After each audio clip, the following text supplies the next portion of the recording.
we have a pendulum that's hanging from a ceiling. So there's a string, a ball and a string, massive M,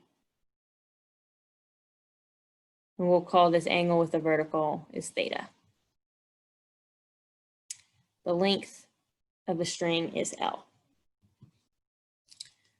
So we're given M and L, find equation of motion. Well, first we need to think, how many equations of motion do we need? Well, we have one object, we have one possible degree of freedom, the rotation. Once we know the rotation, we can define the position of everything in the system. So since we have 1 degree of freedom, we need one equation. Theta is our degree of freedom, so we need one equation for theta. So the first step is find the Lagrangian in variable form.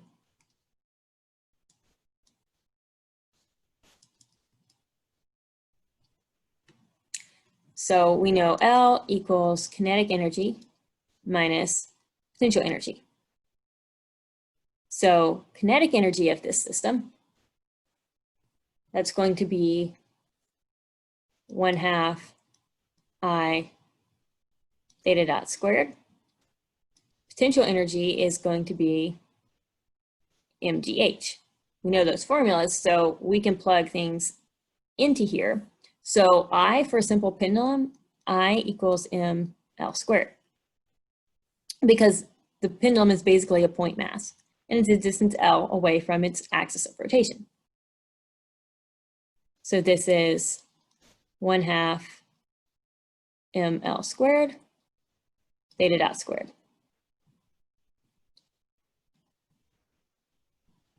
And potential energy, mgh, well, what is h?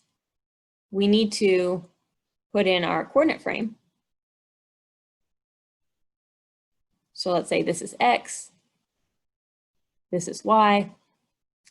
So this distance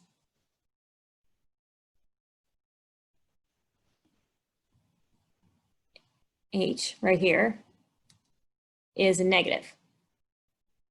And that is negative L times cosine of theta. So we'll have minus mg L cos theta, but L cos theta is negative, so this becomes a plus.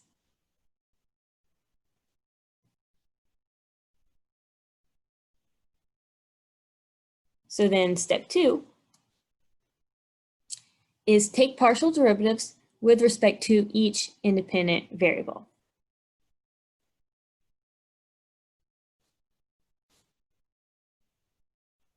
So we need del L, del theta dot. So partial derivative is we treat theta dot as a variable and hold all the other variables constant.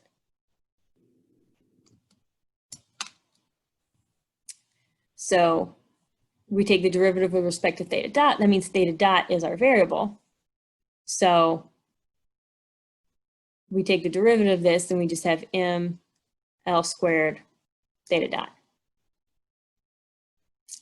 So now del L del theta means theta is the variable and everything else that's not theta, so including theta dot, because theta dot and theta are not the same thing. Everything else is treated as constant. We just take the derivative of the theta part. So since there's no theta in the kinetic energy side, we skip that. It's just 0. And then there is a theta in the potential energy side. Derivative of cosine is minus sine. So we'll have minus mg L sine theta. So then third, we take the time derivatives. So d dt del L del theta dot is the time derivative of this thing. So that is ml squared theta double dot, because m does not change with time. L does not change with time, but theta dot does. So ml squared theta double dot.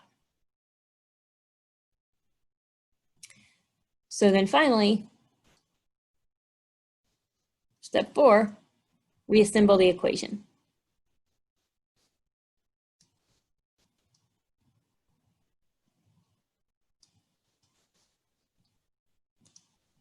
D dt del L del theta dot minus del L del theta equals external torques.